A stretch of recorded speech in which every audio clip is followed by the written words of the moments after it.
A weak man blames others, and a strong man blames himself. For once in your life, you need to take accountability for your own actions and for where you are in your life.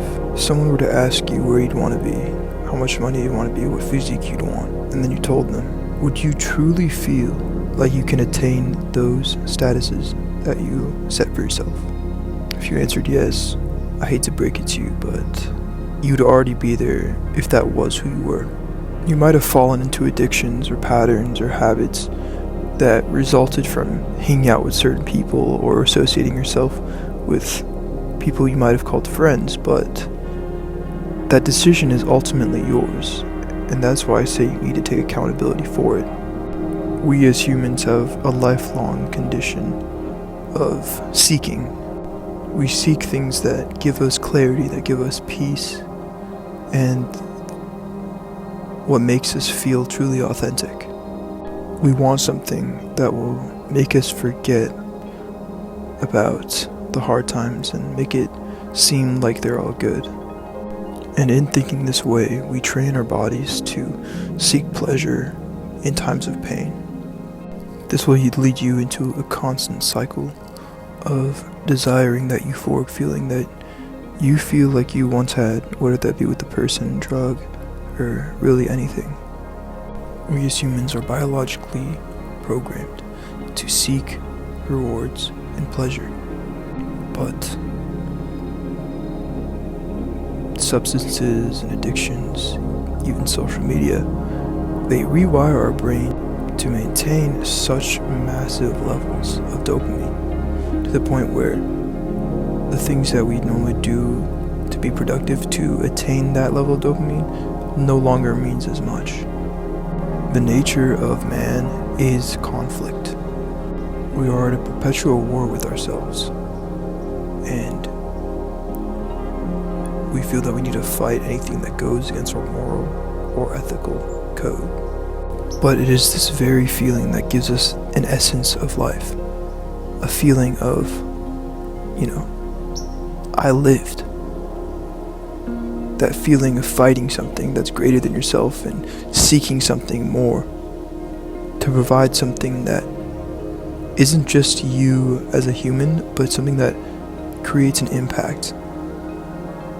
And with that, I tell you that seeking pleasure isn't simply something that's a benefit to you. You need to let go of these things that aren't aligned with your ultimate goal.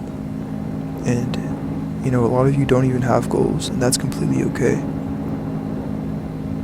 And what builds this character, what builds this sense of self, and what will ultimately formulate your goal is suffering.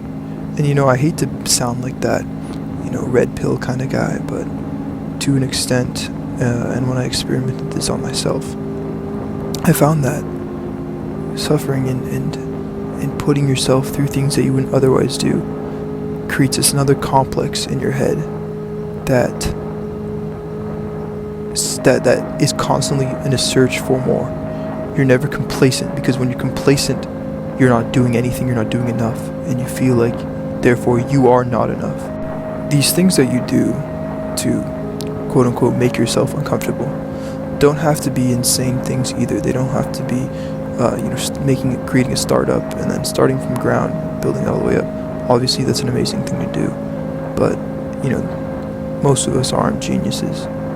So things such as minute as going for a run, not a jog, but like a run for miles on end. Going for swims or cold plunges. Even getting into martial arts. I think this is a great way because it teaches you that it's either do or die.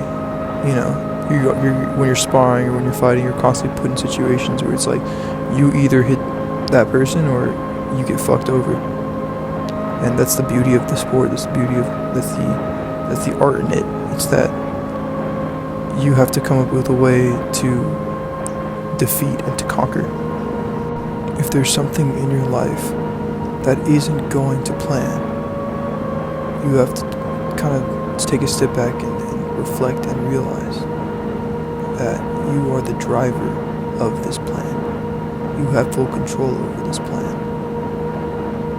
So why would you let anyone or anything get in the way of that idealized version or self that you have dreamed about, that you have envisioned so clearly?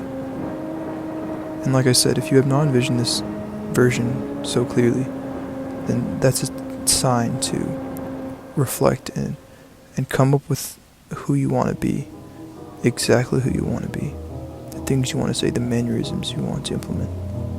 These things have to be calculated, because once they're calculated, there's nothing that can stop you from truly reforming